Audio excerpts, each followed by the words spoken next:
settle for less. It's all in your head, how you think you manifest. So get ready to rise, cause we about to be the best. Gotta switch it up, gotta break the old habits. Get your mind right, turn your dreams into habits. No negative vibes, only positive thoughts. What is up? What is up? What is up, guys? Welcome to another episode of the Mindset Cafe podcast. It's your boy, Devan, and today we are honored to have Dr. Danny Brassell on the show with us today. He is a dynamic speaker. He's a trainer, a coach, and honestly, some even call him, as from his author standpoint, as the Jim Carrey with a Ph.D. So he's been on over 3,500 stages, or presentations. He has 16 books to his name, including Leadership Begins with Motivation. So honestly, I already know this episode is going to be filled with knowledge. So make sure you guys break out your notebooks, and then make sure you guys are leaving that 5-star review for us so that, your friends, your family can also hear this episode as well. Danny, thanks so much for taking the time to hop on. Thanks so much for having me, Devan. More importantly, thanks for spreading some joy in the world and giving us a whole lot of practical strategies we can use. No, I appreciate it. So let's dive straight in. Where did your journey begin with, having 3,500 presentations, worldwide, that is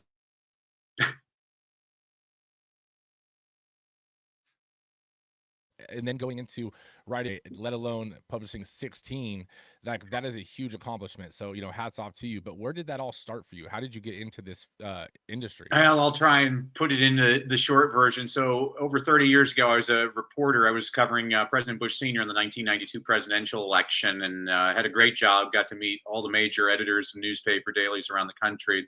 And a major daily offered me a job doing the city beat for $16,500 a year. And then a friend told me they were hiring teachers in inner city Los Angeles for $25,000 a year.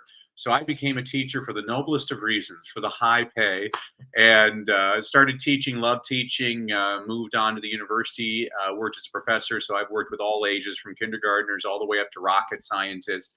And in 2005, my wife and I attended a real estate seminar, which turned out to be a scam, and we lost everything.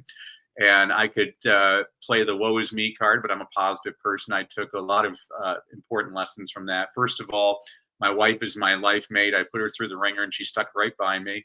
Second of all, I no longer value money as the end all be all, because you can lose it in a second, I've discovered. Third, I try not to judge other people, because if I was somebody looking at what I had done, I would have said, well, you deserve that. But now I realize if you don't know everything about a person, you really don't know anything about a person. Fourth, I became a Christian, which I'm always embarrassed to admit, but the more I read the Bible, I'm not the first screw up to find Jesus. And fifth, which is most relevant to your question, I didn't want to have to file for bankruptcy. And my accountant said, well, you're going to have to make this much more money this year if you want to do that. And so I started speaking on the side, and I hit that number right on the number. Well, the next year, Devan, he gave a much higher number, and I hit that number right on the number. So in year 3, I thought, well, maybe I should set a higher number. And basically, during one of the worst economic downturns in American history, I was able to build up a speaking business, which is highly successful. And then a thing called COVID came around, and people said, oh, how's your speaking business? I'm like, oh, how I just lost 200 speaking engagements overnight because there's no public displays anymore. So I had to pivot again. For years, people have been asking me to coach, and I never really wanted to coach, because I've always been a teacher that holds people to a high standard, and I really want people to succeed, and I hold them accountable. But it's turned out I absolutely love really coaching entrepreneurs and executives. I've never found more motivated people that are willing to do the work. And so that brings us to today, which I help individuals, entrepreneurs, and organizations leverage speaking on stages as a major client lead source that converts. So that's a very long answer to your short question, but that's my journey in 2 minutes or less. No, that's awesome. And honestly, going off that, my background, I was a personal trainer, and then I opened up a gym and launched a franchise, right? So having a similar start from a teacher, right? Me being a coach and a trainer in a form, I know my light bulb moment that I realized that I liked coaching or teaching or training, people. What was that light bulb moment for you that you realized the teaching, the coaching, that whole aspect was something that filled your cup? I just love, I love seeing people succeed. So I'm going to give you 2 success stories that I just love sharing with people. One of them was a guy I worked with 3 years ago named Jason. And I always tell people, well, there's two ways to get better at speaking. First of all, you got to watch lots of speakers. And second of all, one of my mentors was a guy named Jim Rohn. And Jim used to say, you can't pay other people to do your push-ups. Translation, you got to do the work. And so I always, I was telling Jason, I'm like, hey, you got to get on stages. Even the smallest towns in America have a Lions Club, an Optimist Club, a Rotary Club. You can go to synagogues, you can go to schools, you can go to chambers of commerce. And he was being difficult. Oh, I don't know any of those people. I'm like, hey, do you have a Facebook account? He said, yeah. I'm like, okay, tonight you're going on Facebook Live. I will be there. I want you to deliver your speech. Well, so he did it. There was like one woman from Ontario, Canada, accidentally showed up, and he sucked. And the next day I said, you're going to do it again. Next day he did it, and about 3 people showed up, and he sucked, but he didn't suck as bad as he did the first day. Well, this is what I love about Jason, Devan.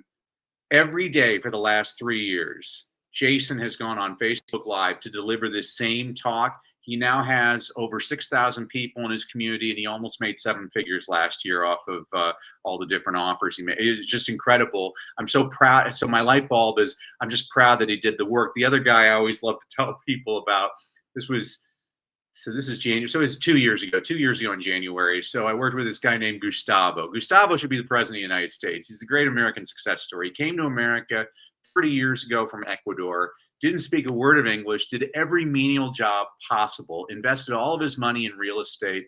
30 years later, he's worth like $40 million. And so we were putting together his offer.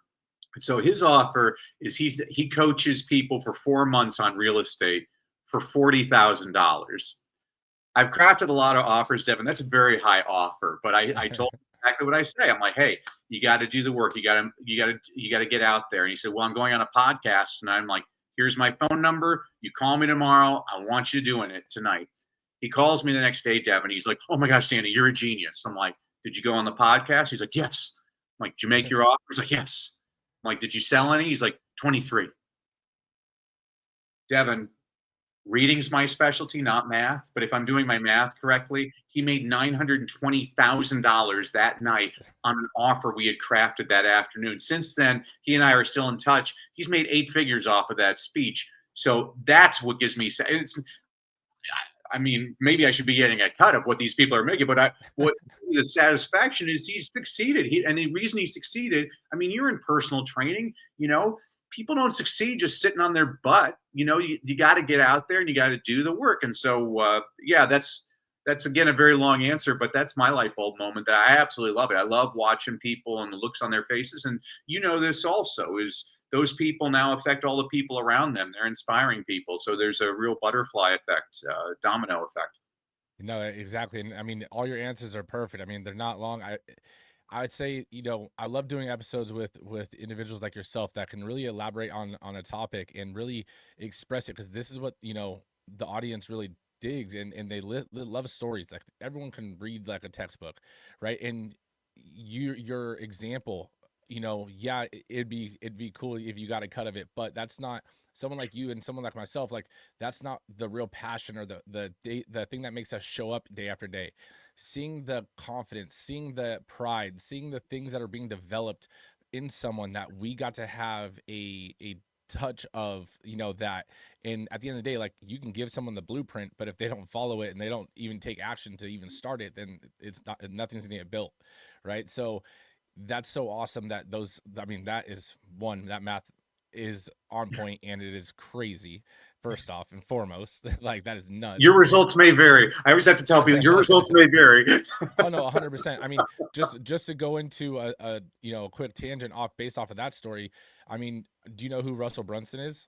I've worked with Russell. He's great. Okay, so like, I was at the event that he now talks about, hand over fist over every single podcast he's on, where he sold, I think it was like 3 million in an hour. And I mean, I'm not even gonna lie, I was one of the people that he sold, Yeah. And it's so crazy if you learn how to speak, and you learn how to storytell, and you learn how to conversate to the masses, and do it effectively. Like, there's no telling what you can do. So like, that $40,000 pitch, like, that's not surreal to me, in seeing other people do it. So you being able to coach someone and do that, that is a huge testament to your ability as a coach and a real teacher, because at the end of the day, every person that can do it themselves, like every player in a professional team isn't going to make a great coach, right? So that just is hats off to you on that aspect of Thank being you, a coach Devan. and being a teacher. Now let's dive into that, right? Into both of those stories. What being a CEO and being a business owner, and sometimes we are the most difficult people to work with, but at the same time, we're also the people that if we say we're going to do something, it's getting done. Hmm. What are some of the things that you see as like a common mistake or a common issue when someone wants to start speaking on stage or wants to start doing presentations? Well, that's a great question, Devin. So there's two things. The number one strategy I share with people is stop talking about your successes. Start talking about your failures, because not everybody in your audience has succeeded, but they've all failed. And the more you talk about your own failures, the more you're showing your vulnerability. Brene Brown, she's a wonderful speaker. She talks about the importance of vulnerability. The more you talk about your own struggles, the more your audience is going to connect with you. I mean, I'm working with a guy right now. He climbed the highest peak on all 7 continents. He swam with sharks in Madagascar. He did the Iditarod. I'm like, dude, nobody can relate to you. You're bragging. You need to like get it down to the. I mean, this is why I always. So here's a strategy for everybody in your audience. I do this with people all the time. I say, okay, later on, get a pen and paper, libation of choice, sit in a comfortable chair, and for an hour, I want you to write down every story that's ever happened in your life. I don't mean the entire story, I just mean triggers, like the time I locked myself out of the car in front of Costco, the time I spilt mustard on my time, or the time Dad spilt mustard on his tie when we went to that fancy restaurant. You'll find in like an hour, you'll come up with about 500 of these stories. So that's the first part of the exercise. The second part of the exercise is now I want you to figure out, well, what's this story really about? Oh, this is a story about endurance. Oh, this is a story about accountability. Oh, this is a story about love. And so if you were to look at my computer, I literally have tens of thousands of these stories on my computer. So if I'm giving a presentation, I'll have these stories to be able to go from. So that's the very first, probably the most popular strategy I share with people. The second one, this is very important for your listeners to understand.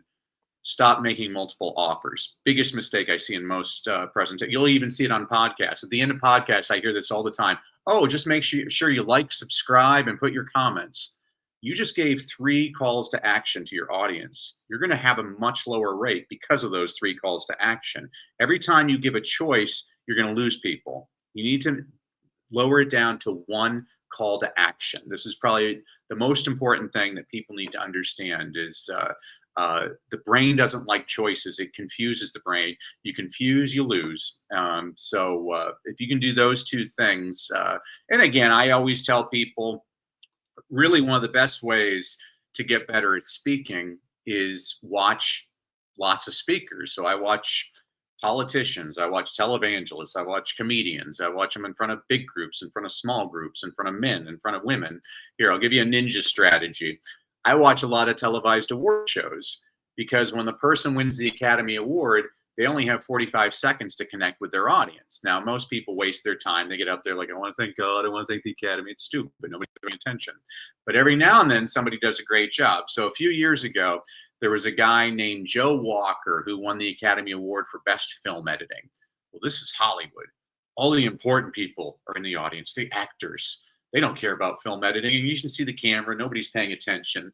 And Joe Walker gets up to accept his Academy Award, and he's British. He speaks very slowly and distinctly. He says, a lot of people don't know this, but when phrased properly, the term Academy Award nominee can be used as an insult.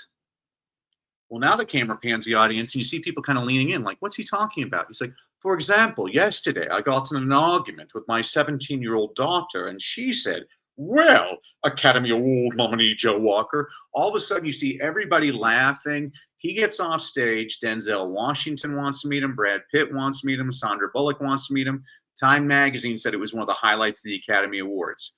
That's the power of connecting in 30 seconds. You already gave an example of Russell Brunson. I love watching Russell because Russell is so I'm always amazed at how approachable he seems. He's a billionaire. And this guy has all these stories. He talks about, his first product was his potato gun. He speaks so proudly about it. And he talks about all of the mistakes he made.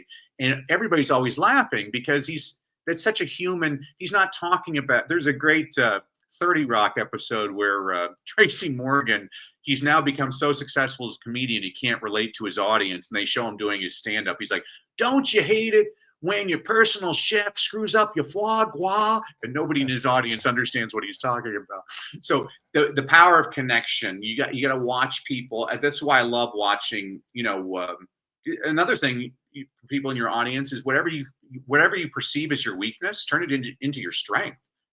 Watch comedians. Kevin Hart's a short black guy, so he makes a lot of jokes about being a short black guy. Jim Gaffigan's a big fat white guy, so he makes lots of jokes about being a big fat white guy. Whatever you perceive as your weakness, turn it into your strength. People can't use it against you. They're going to love you for it. No, that is so awesome. And it is so true in making it relatable, because everyone has, failed at things. Everyone makes mistakes, but not everyone has succeeded in achieving their dreams. So instead of putting yourself higher and higher on a pedestal in people's eyes, you're bringing yourself down to their level so they can really connect with you. I think that is so true. And it is so powerful that sometimes we do want to create an authority position for ourselves so that we could seem higher or whatever the case may be. But in the process, you also might be losing the thing you're trying to get. So I think that is so cool that you're really making that connection. Now, before I ask, we dive into the storytelling and how to engage a little bit more with this, you've had over 3,500 presentations. Mm-hmm. That's ridiculous. So I had to make a lot of money. Oh, no. I mean, that's ridiculously impressive. It's hustling. I didn't add that last word right there on purpose because it is ridiculously impressive, right? And so, thank you. Where does one find 3,500 things to be on stage or on calls or on Zoom things? Where do you find these? Like, where are you looking, or how are you networking? Like, what is that power for you? Yeah, so that's actually a really good question, Devan. So actually, the client, I'm here in Dallas right now working with a client, and that's what he's trying to do. He's like, how do you get on podcasts, Danny? I'm like, well, I hustle. When I first started out as a speaker, I was able to find 2 speaker bureaus to represent me. One of them, they would do these 2-day conferences, and the other one I had to do, one of them, I had a presentation. I put together a full day presentation. So I'd get up at 6, get to the room at 7, start my presentation at 8, finish the presentation at 3, go to the airport, get on my flight at 5, and go to the next city. And so literally it would be like Monday in Seattle, Tuesday in Salt Lake City, Wednesday in Denver, Thursday in St. Louis, Friday in Charlotte, go home for the weekend. It was crazy. The other one was 2-day seminars, and it was kind of funny because they asked me to do 4 75-minute presentations in the day to 4 different audiences, and then they needed somebody to do keynotes, and they said, oh, if you have the more presentations you have, the more we can book you. And I said, well, that's great, because I have 5 keynotes and 45 different breakout sessions. They're like, great, we can book you like crazy. So then, Devan, I had to create 5 keynotes and 45 breakouts, because I was saying whatever they wanted to say, which is good. I think sometimes you just got to push yourself all the time. I worked with a nonprofit where I would train parents on how to work with the struggling readers. And so that was great because it got me used to working with adults. The very first mastermind I was a part of, it was interesting because I was an educator, and one day I noticed I was at a table and it was me, a teacher, and 7 billionaires. And they had selected to work with me. I'm like, why did you pick out me? I'm just a teacher. All of you are successful. And they all said the same thing, like, Danny, you're really interesting. You always have 10 ideas and 9 of them are crazy, but the other one makes us millions of dollars. I'm like, oh. And so that started building up my confidence working with business people. One of the guys in my mastermind, he wanted me to train his sales force. I'm like, I don't know if I'm experienced to train salespeople. I've never really done that. He said, Danny, you got middle schoolers in the inner city to read Shakespeare. You can totally motivate my sales team. It was good. He gave me a different point of view. That was really important. It's all that mindset.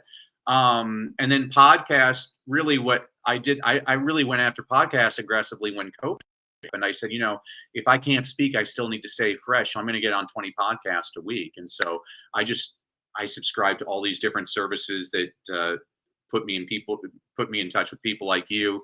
I know a lot of people like, why would you go on that podcast? They don't even have 1 million listeners. I'm like, that's silly. Every time I'm on a podcast, I get to practice, and it doesn't matter. This is really important for everybody in your audience to hear. It doesn't matter how many people are listening. All that matters is who is listening. When I first started speaking, I was making $700 a day, and my local library asked me to speak for free. They're like, "Oh, we're going to have like 500 people come to your event." Well, 4 people showed up, Devin. 2 of them were my realtors. The other 2 was a Hispanic couple that didn't speak a word of English. Well, I believe in giving 110%. So I did as much as I could in Spanish, got everybody laughing. We did a good time. Here's the lesson.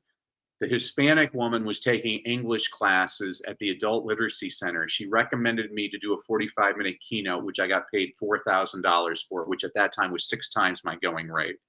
I was like, wow, you never know. Like, it's abundance thinking. You know this. I'm preaching to the choir, but this is why I listen to podcasts like this. Is the people that are listening to this are the movers and the shakers. You surround yourself. I have an abundance mentality now. I realize when I'm parked at a stoplight, I'm surrounded by at least $1 million worth of vehicles. You have no idea who's around you, and so, I get excited. So I don't even know if that's answering the question. I'm hustling all the time. Like, you got to find those stages. Nobody's going to find them for you. And I love it. I go all over the world. I go all over the world speaking. I just got back I did events in South Korea and South Africa. I love India. Is probably my favorite place on the planet. But audiences are great. Canadian audiences are the best because they laugh the most. No, that honestly, that is so powerful. And I think the main part that I took away from that too, that you mentioned like a couple times, and it was like kind of brief, but you kind of passed right by it, was like the abundance mindset, Hmm. right? And this is something that, as you were talking about it, and you were talking about the being at the billionaires table and asking why and stuff, and it gave you a different perspective on things, and the whole sales team and everything. It gave you a different perspective on everything, because at the end of the day, your reality or the limitations you put on yourself is typically just from the perception or the perspective that you've been looking at it. So sometimes if you just change that filter a little bit, or tune in a little bit more, or turn the camera, all of a sudden it's like, oh wow, I didn't think about it that way. And so being able to shift your mindset, because at the same time, I know this firsthand from myself. It's easy to give advice and stuff, and sometimes it's hard to take your own advice, right? Hmm. That whole Solomon's paradox. But at the same time, you're living, proof of the hustle does work, right? If you put in the work, maybe it might not happen. The library thing, it was like that wasn't on your radar to do, but all of a sudden, look what happens from that. Sometimes Hmm. one opportunity doesn't work out in the way you thought it would, but it leads to that next opportunity that is better than you ever thought it would be, right? So you have to be willing to place yourself and put yourself out there. And I mean, going back to how you said Kevin Hart earlier, I read his book and I've listened to a lot of his stuff. And a lot of comedians too, like, they do smaller stages. Like, when you get to see them at a smaller club, like a comedy club, that's not them doing their Netflix special bit. That's them testing what stuff works, what stuff doesn't work. Like, they have bad, gigs also, but that's where they start to fine tune it. So just because, you have a bad moment, or you weren't a grade A performer or a speaker, then doesn't mean it's over for you. I could say I've spoken on one stage so far, and it was my 5-year goal. I hit it last year, in 2 years. So I condensed that timeline, and I will say I'm a confident speaker in my gym and in my business and on the podcast. I got on stage and it was like, oof, it was completely different feeling, You just need reps, though. I mean, I love that Yeah. you just pointed that out about Kevin. People always look at Kevin Hart. I'm like, they don't look at the 20 years of hard work. I mean, the guy drove from Philadelphia to New York every single night to do his routines. Read Jay Leno's autobiography. Jay Leno, he was doing routines at senior centers, in prisons, at insane asylums. I mean, the guy worked his butt off. Even when he was hosting the Tonight Show, people don't know this. Jay Leno, he's never spent a dime of his Tonight Show money. He was getting paid like $30 million a year for 25 years, never spent a dime of it. After he tapes the Tonight Show, he goes to the Burbank airport, gets on a private jet, would go to Las Vegas every single night to do a private show for a different company for 100,000 every single night. That's how he has all these cars and everything. But that guy works his tail off. It's always hard work. You don't. I mean, the same thing in your industry. You start off as just actually what you should read the Schwarzenegger biography, Schwarzenegger's autobiographies. I mean, you talk about a guy with an abundance mindset. I mean, he has all, everybody looks at all the knocks against you, but the people that succeed, they just turn those into their strengths. Like, my accent's going to make me stand out. That's a great mindset. Like, what can I do to stand out? Everybody else is the same. I was watching an interview. It was a horrible interviewer. She was so rude. She was interviewing Jim Caviezel, the guy that played Jesus in The Passion of the Christ. And she said, your last name's really hard to pronounce. Have you ever considered just changing your last name? And his response was great. He's like, well, people learned how to say Schwarzenegger. That's exactly right. Good for him. And so I'm a public speaker. So I'll share this story with you. I was in India.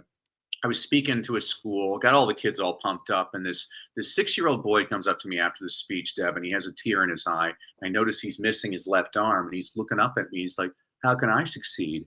So I crouch down. I get to his eye level. I'm like, when I was your age, I went to 18 different schools before I was 12. Everybody called me stupid because I stuttered. And eventually I went to school where a teacher, she worked one-on-one with me, and she would sing things to me and I would sing them back. And I found I didn't have my stutter when I sang. And eventually I lost my stutter and I became a swan. But I looked at that boy and said, isn't it interesting that the little boy everybody said was stupid because he couldn't talk right now gets paid vast sums of money to travel the world to do what? And he gets the biggest grin on his face. He's like, speak. I'm like, don't let anybody tell you what you can't do. I mean, I hear this. I work with probably 1 out of every 3 executives and entrepreneurs I'm working with has the biggest stage fright in the world. We get rid of that. I want you having fun. This is what makes this a little bit different. I work with Coach Jimmy Hayes Nelson. He's from Broadway. I call this the professor and the poet. He's kind of a speech chiropractor. I like to get fun into those presentations. There's 3 things I do differently. First of all, a lot of people that are speech coaches, they'll tell you to share your most dramatic story ever. Now, this is why I don't do that. I mean, this is a speech you're going to give again and again. First of all, the world just survived a global pandemic. All of us have had some bad stuff happen to us. I don't think we need to hear another sad story. I think we need stories of hope. Second of all, I'm teaching you how to create a speech that you're going to deliver again and again and again. Do you really want to give this sad speech again and again and again? You got to be stronger than me to do that. I don't know how people do that. And third, and this is where people get angry with me, I have one objective when I'm on stage. I want you to leave feeling better than when you came in. I want you laughing, smiling, happy. I think there's something admirable about the objective to get people to feel good about themselves. I believe that these people that give these sad talks, by the 20th time they've told that story, now those are crocodile tears, and now they're being manipulative. And I'm not saying it's not an effective sales strategy. It's a very effective sales strategy. But I, for one, don't want to have to take a shower after I get off stage because I just manipulated my audience. So I'm very adamant about integrity on the stage. And Jimmy and I, this is why I work with Jimmy. We believe you have a responsibility to your audience to serve them while you're on there. Whether they do business with you or not, you got to give them practical strategies that will help them. And things just tend to come back. If you're good to others, they'll be pretty good to you. No, that is so true. And honestly, this light bulb moment just came on in my head when you were talking about the little boy and how you got down on a knee. And it's something that we do, and I coach my trainers in here, in our gym and in our franchise, that when I'll take it to, so you said when you spoke to the little boy, you went to your knee. I tell my trainers, like, if someone's laying down on their back to do sit-ups, you don't stand over them and then talk to them or correct them. Get down on your knee and then come down to their level and correct them at that point. Otherwise, you're creating a separation, and it's this awkward feeling because it's you're way up here and you're an authoritative figure, but it's aggressive, subconsciously, right? And so the light bulb moment was by you doing that and getting down on his level. And you could disagree with me on this, but is that the same, or it's almost the same in my opinion, as like storytelling on stage, right? Instead of getting on stage, you're already on a pedestal, literally. Mm. You're, and you could dictate, all these things. You need to wake up at 5 a.m. and drink a gallon of water and do all these things. Or you can give stories that bring you to their level and allow them to connect with you or feel like you're not just preaching to them. Yeah. Am I wrong, or is that? You're absolutely right. I mean, of all people, it was Stalin who said 1 million dead is a statistic, one dead is a tragedy. That's what you're doing on stage. The reason you're inviting them to a story is now it's kind of like when I work with clients, often if we're struggling, I'm like, let's take a walk. And we walk in the same direction. And what you're doing is you're guiding them. It's a lot easier. I love that you get people down to the level. I think that's exactly what you have to do. You don't ever want to be intimidating to people. It's really one of the biggest mistakes I see a lot of people doing when they're bragging on stage. I'm like, you can brag, but you don't want to do it at the beginning. So, like, for example, I wrote my own introduction. And so when a person introduces me, I wrote the introduction to make me sound like Jesus Christ, And so then when I get on stage, I'm like, yeah, Jesus Christ forgot to wear his dress socks. Now the audience, they've heard my credentials, but now they're like, oh, he's a real guy. He's just like me. I like to often joke, I've never seen a presidential candidate that grew up middle class. They all had to grow up in a log cabin because you need to show the struggle. It's the same thing with you. You had a whole arc. That's what a good story does. Is you started here as a trainer, and then you're running your successful business, and you're helping others. I mean, that's people remember stories. They don't remember numbers. And so if you can create one of those stories that people really remember, then you're doing something glorious. And I that's what I love working. I was working with a guy, Richard, a few months back. He's a financial planner, very successful. And so he started off his presentation. He's like, oh, I've been in financial planning for 30 years. I've made my clients over $1 billion. I worked with this famous person and this famous person. I said, Richard, what are the 3 most important elements of real estate? Location, location, location.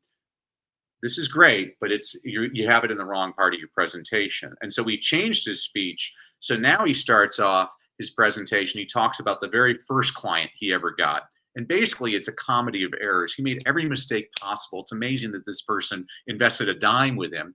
And the way he gets clients is once or twice a week, he goes to like these steakhouses and has about 15 couples that listen to his presentation, and then they set up appointments that they can invest money with him. And he said he used to get about 6 out of 15 would invest. And when he was given the presentation at the steak dinner, the husband's always sitting with his arms crossed, suspecting, like, what's this guy trying to sell me? Now that he has this story at the beginning of his presentation, he's like, Danny, now the guy, he's leaning forward, he's tapping his knee because he's laughing so hard. And now we're averaging 12 out of the 15 people are setting up that next appointment. I mean, that's our measure of success, is how many people can we engage in that audience? And, you're not always going to get 100%. I mean, very rarely are you going to get 100%, but I can totally get you from 40% to 70% just by a couple of little tweaks to your presentation. No, that is so awesome. And I want to pivot because I don't want to run out of time. And before we get to this part too, because the speaking is so crucial, because communication to me is everything. Like, me and my wife already know communication is everything in every area of life. And that's how I am with my team and everyone. And you have to realize that most things can get solved, or most frustrations or stresses can get solved if you just have better communication skills. Mm-hmm. But that also goes on like the listening side of it as well. So not to go too much in that, but I do want to ask you, your book, Leadership Begins with Motivation, right? And so from that, I wanted to see what are some crucial aspects of leadership in your opinion, and what advice would you give to, leaders really looking to improve their leadership skill?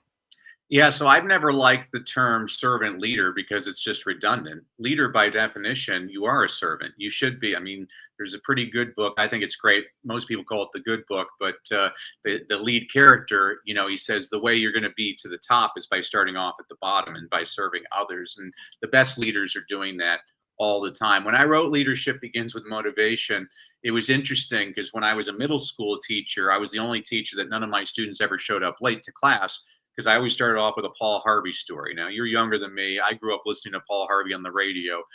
He died a few years ago at the age of 325 years old. But he had a radio program called The Rest of the Story, where he'd be like, I'm Paul Harvey with the rest of the story, and you're trying to guess who he's talking about the entire time. And my students, they just loved it. They're like, oh, who's he talking about today? But the problem with Paul Harvey was a lot of his stories are about people like Sears and Roebuck. Well, kids today don't know what Sears Roebuck is. And so I wrote Leadership Begins with Motivation as an homage to Paul Harvey, but it was updated people like Elon Musk and Jeff Bezos and people like that.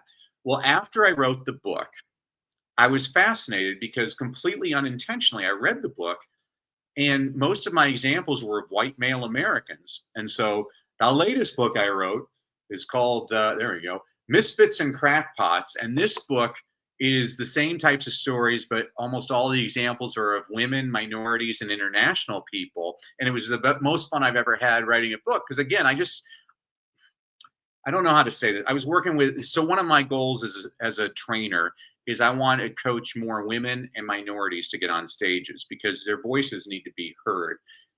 It's great that I can make an impact when I speak in a place like India, but when I was speaking at an all-girls school in India, 5,000 girls, these two girls come up to me afterwards. One wants to be a lawyer, the other one wants to be a doctor. I'm like, that's great. Are you going to go to university here in India, or maybe you go to the UK or America? And they shake their heads. They're like, we're girls. We can't leave India. I'm like, get back in that auditorium.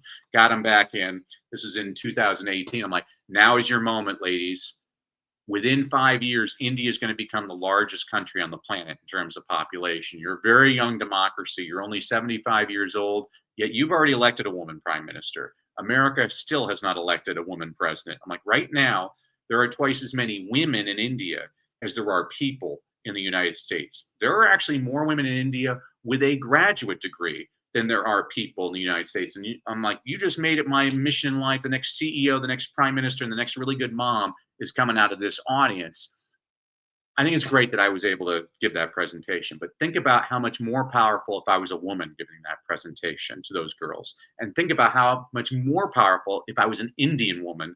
Yeah, and I'm not saying that race and gender are everything. They're not, but they are something. Little kids need to see themselves in a person. Like there's a little Devin out there that's looking up to the big Devin, like, huh, if he can do it, maybe I can do it. And so that's the whole point of this. I work with leaders all the time. Everybody needs a Mickey in their corner. They need that person that's encouraging them all the time. When I was a teacher, I used to always tell my students, you know what? Sometimes you need somebody else to believe in you before you believe in yourself. I believe in all of you. They only give me the best and the brightest. So let's go out and make this world a better place. You have a person telling you that enough, I think you start to believe it. That's why people need to listen to your podcast, Devan. It's positive. I was watching a horrible show on TV last week called The News. And it totally depressed me because it was all these negative things happening in the world. And I'm like, I don't need this. I like to be around people that are giving me solutions, not problems. So that's why people need to listen to this podcast. I love that you're an abundant thinker. You're a person that's encouraging people and giving them practical strategies because most people are negative Nellies, and most people are experts without having ever done anything in their lives. You've overcome that as well. You've actually done something. So I commend you for that. No, I appreciate it. No, and it's funny that you said this horrible show. Actually, people, my clients and other people, are amazed when, they'll tell me something. I'm like, oh, that's crazy. I didn't know that was happening. And they're like, you don't watch the news? I'm like, no, I honestly, I don't. That's great. I don't. And it's like, and then they're like, you need to, listen to the news. Like, you can find out what's going on. I was like, you just told me. Now I know what's going on. Like, I don't need to watch the news to find out. People are going to talk about it, and I'm good. And honestly, that's something that, I would say, like in college, I started to realize, similar to yourself, not only do I try to surround myself with one, positive people, but also two, people that are striving for more and trying to progress themselves, because you are, the environment, or you are the outcome of your environment. Mm-hmm. And it's one of those things where even for social media, if someone just starts posting negatively, or it starts to post a bunch of stuff that honestly they just get unfollowed. Like, again, anything that you are surrounding yourself, listening to, watching, like, you start to put yourself in that mindset, and Mm-hmm. there's not enough time in the day for you to be absorbed by that kind of stuff. So I do agree with you on that. I'm a Baptist in your front row saying amen, Devan. I love everything you're saying. I agree completely. No, I appreciate it. Before we wrap up, I do like to ask one question. right? And I don't give this question ahead of time because I want the first thing that comes to mind. Now, I will preface it by saying that this is not a tombstone. For some reason, some people all of a sudden make it like a tombstone. This is your legacy wall, right? On this legacy wall, think of the one quote, the one message. It doesn't have to be just a sentence long. It could be a short story if you would like. But what is the one lasting message that you would leave for the up and coming generations? Probably a quote from Walt Whitman: "Be curious, not judgmental." Okay, and then can you explain You know, it a little bit? the more curious you are, I mean, the greatest thing about getting older is I realize more and more how little I actually know, and I love. I mean, spending time with you, I've learned a lot about you. There are so many problems in the world. I'm always interested in the solutions. I'm always interested in different points of view. That's why, you'll hear all the doom and gloom about artificial intelligence. I think artificial intelligence is wonderful. It's one of the best lessons ever.